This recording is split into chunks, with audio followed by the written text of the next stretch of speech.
I remember standing on my front porch a few weeks ago, sun on my face, ready for my daily stroll. Walking's been part of my life for decades. But then my doctor surprised me. She said too much walking after 70 can strain our bodies and speed up aging. Odd to hear because we've always heard that walking is the best exercise. Yet, when I thought about how my knees ache and how my energy dips if I push too hard, it started making sense. It's not that walking is bad, far from it, but my doctor pointed out that our joints and muscles change over time. We might have arthritis or old injuries, and our recovery slows as we age.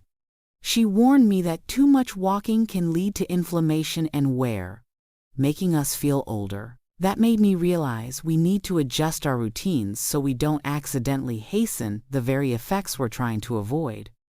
Before we dive deeper, I'd love to hear where you're tuning in from.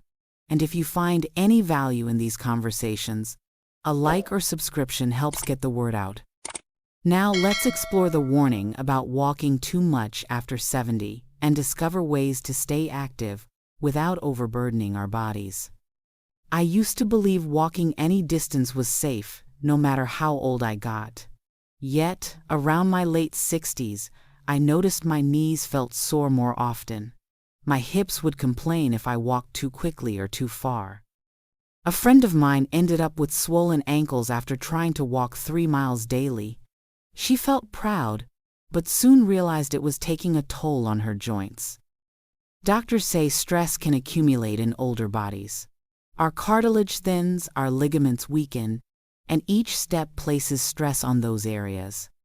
When we exceed our limits, minor injuries might not heal fully, leading to chronic soreness or inflammation. That can make us hesitant to move around at all, which then creates a cycle of inactivity. By respecting our new boundaries, we can keep moving in a healthier way. I've learned it's crucial to listen when your body says, "That's enough." A dull ache, a sharp twinge, or lingering soreness can be signals to ease up. It took me a while to accept that less can be more. Now, I focus on shorter, gentler walks. I still enjoy fresh air and a peaceful mind, but I don't push until I'm exhausted. This moderate approach allows me to walk consistently without risking a flare-up.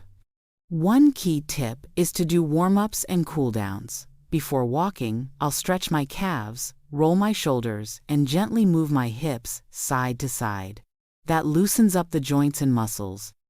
After walking, I stretch a bit more, which prevents tightness. This simple habit has eased a lot of my post-walk stiffness. If we reduce our walking time, we need other ways to stay active. Water aerobics is a wonderful option. The water supports our weight, relieving pressure on hips and knees. It's also fun to move in ways that aren't possible on land. Even light swimming can help us work our muscles without punishing our joints. I've seen people well into their 80s laughing and gliding through the pool with ease. Another gentle option is chair yoga or modified yoga poses.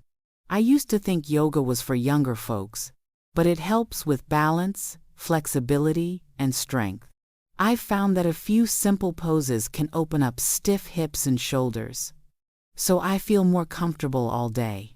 It also helps me calm my mind, which is a nice bonus.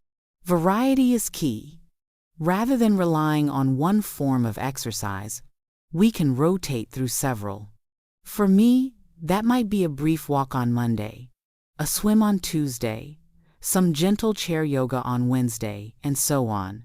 This way, no single part of my body gets hammered day after day. It gives me a chance to heal, and it keeps things interesting. My friend who overdid the daily walks found relief by switching to shorter walks and riding a stationary bike a few days a week. A stationary bike can still provide cardio benefits without the same stress on ankles and knees. She said it felt odd at first not to roam outside, but her body thanked her. Before long, she felt more energetic because she wasn't dealing with constant aches. Proper footwear can also make a difference. Shoes that don't fit well or lack support can magnify the strain on joints. I once walked regularly in old sneakers that were worn out.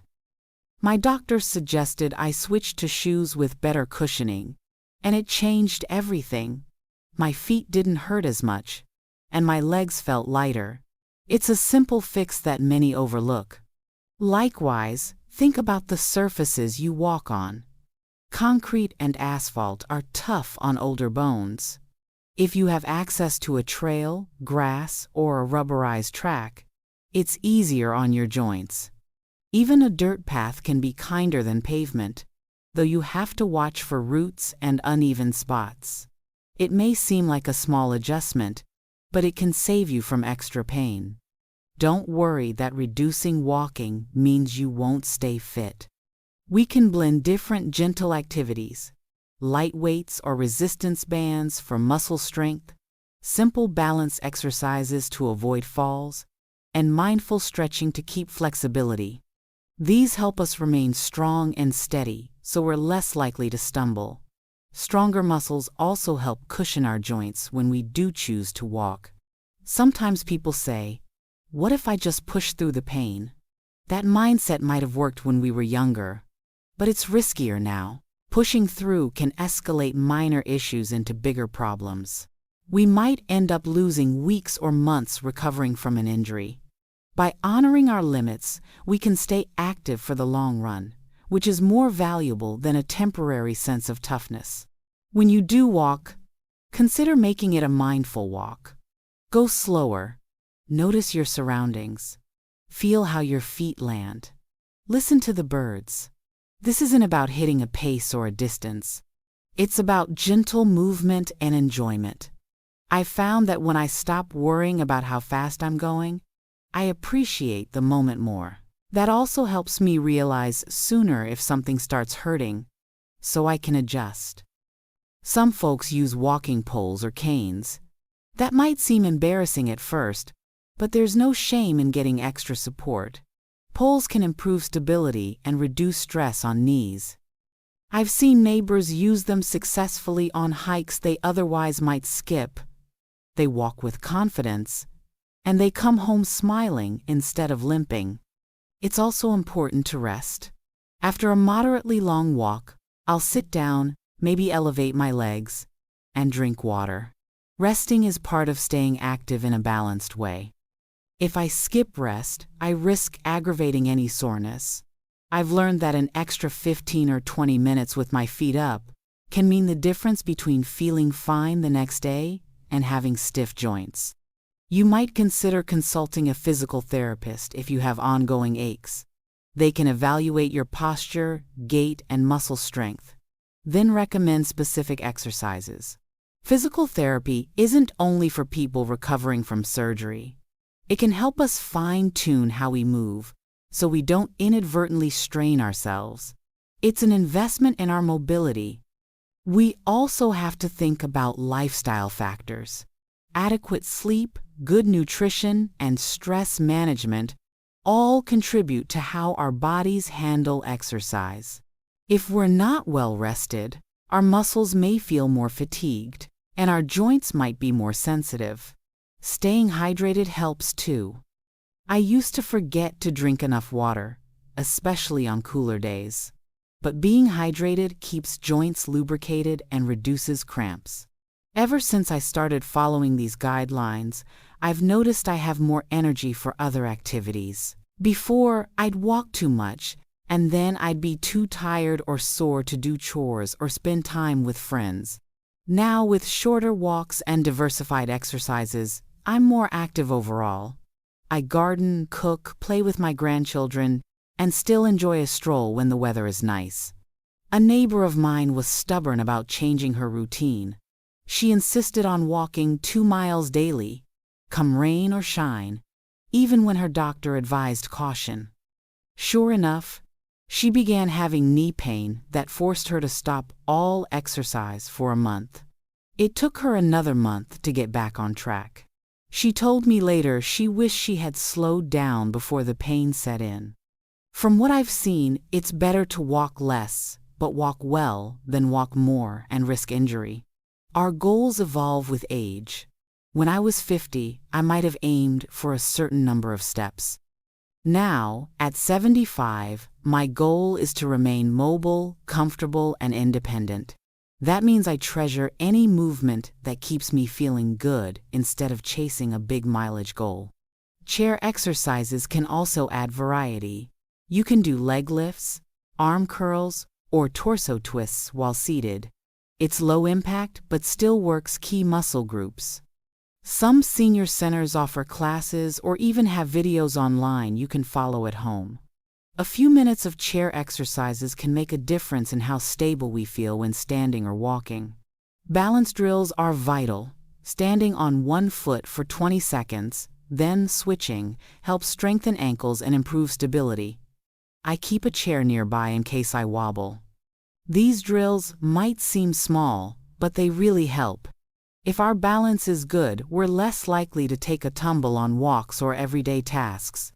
Remember that walking is still a great way to get outside and clear your head. We just have to avoid overdoing it. If you find yourself tired or your joints hurting afterward, consider cutting back the distance or frequency.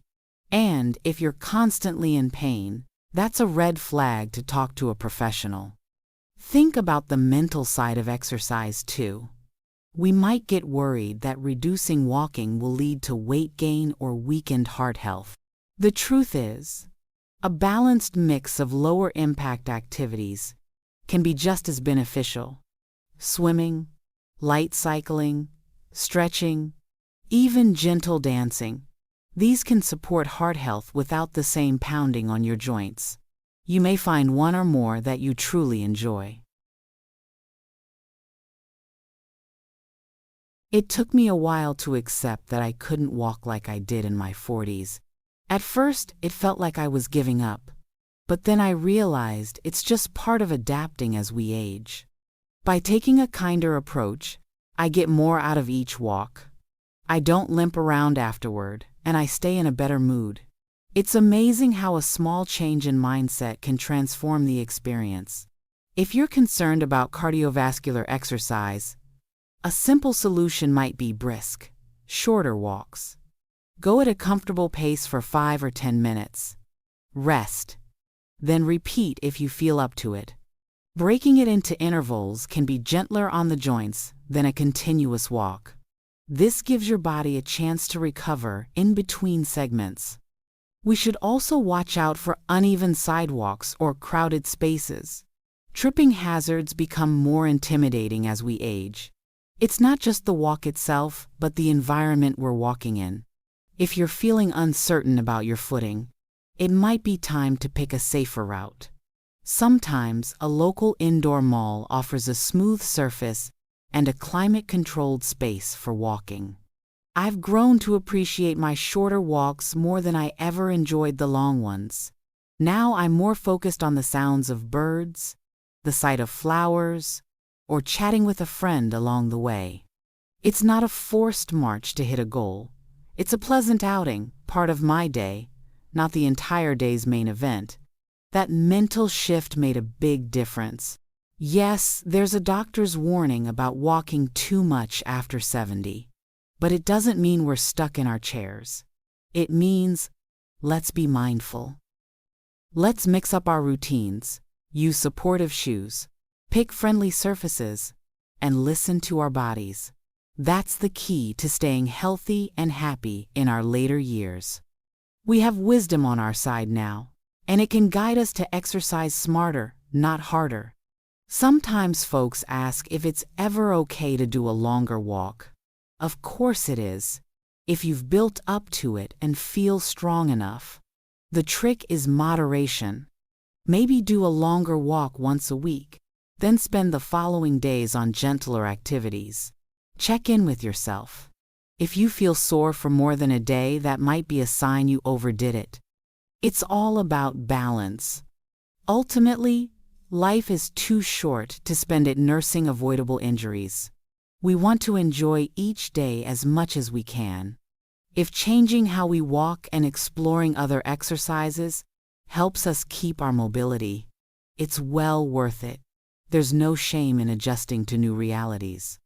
In fact, it shows we're smart enough to adapt and keep ourselves going. Let me share another personal story. When I was in my 60s, I'd walk every morning, rain or shine. I felt invincible back then. But when I turned 70, those same routes felt more demanding. My doctor suggested spacing out my walks and interspersing them with water exercises. At first, I thought it was unnecessary. Then my knees started aching and I realized I needed to adapt. It wasn't about fear, it was about respecting what my body was telling me. I've also spoken to quite a few older adults who ran marathons in their younger days. Many of them agree that being active in your 70s isn't about proving you can still do it all. It's about shifting your perspective. One fellow, an old running buddy of mine, now jogs lightly for just 5 minutes at a time. Then he walks and does gentle stretches. He says he's much happier than pushing to run miles and hurting afterward. If you miss the social aspect of long walks, consider organizing shorter group strolls. You can all meet in a local park, take a leisurely loop, and then sit and talk. Bring a thermos of tea or coffee. That way, you still get the fellowship, the fresh air, and the exercise, without taxing your joints. It turns a rigorous walk into a relaxed social occasion that everyone can enjoy. Another thing I've embraced is gardening.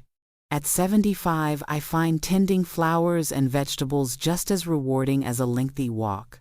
I bend, squat, pull weeds, and carry small watering cans.